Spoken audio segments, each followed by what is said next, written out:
All right, let's bring in our guest, Mr. Haruna Usman Ilerika, former under-15 coach.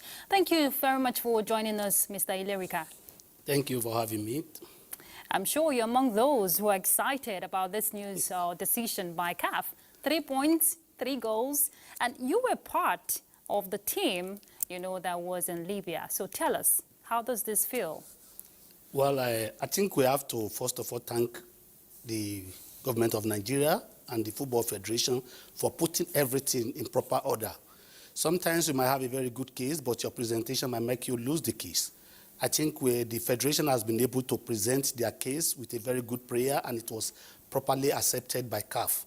What we witnessed in Albrag was a very terrible situation that nobody would be willing to see that kind of situation twice. I want to believe it goes beyond football, because if you could imagine staying for like 20 hours without food, without water, and you are expecting these same kind of players to come and play the next day. No, there was no sleep all throughout the 20 hours. It was a very terrible situation.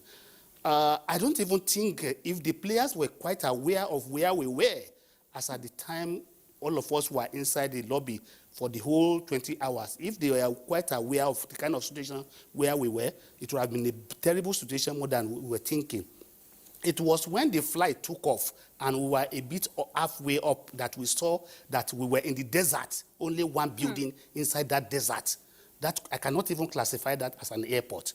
So I don't actually understand what it meant, but the courage and the leadership role provided by the government of Nigeria and the Football Federation gave the players and virtually all the officials all the way without for us to be able to manage the situation effectively.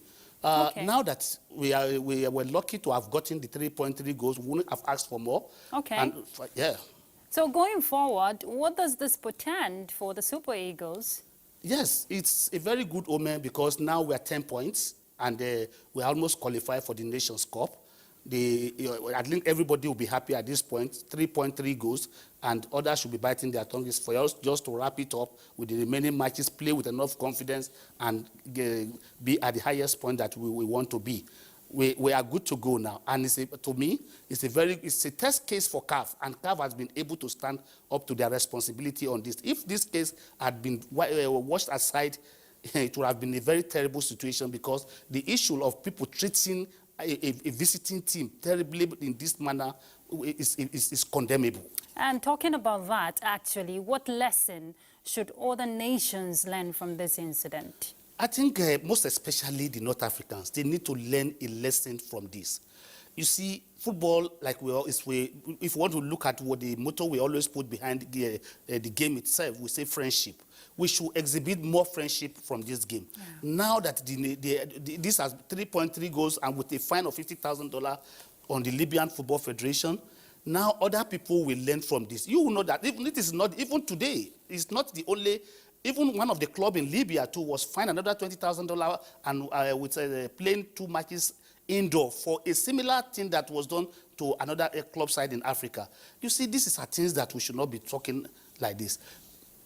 Nigeria, for what we are, I cannot remember any time in our history where any club has come to Nigeria and we treat them in this manner.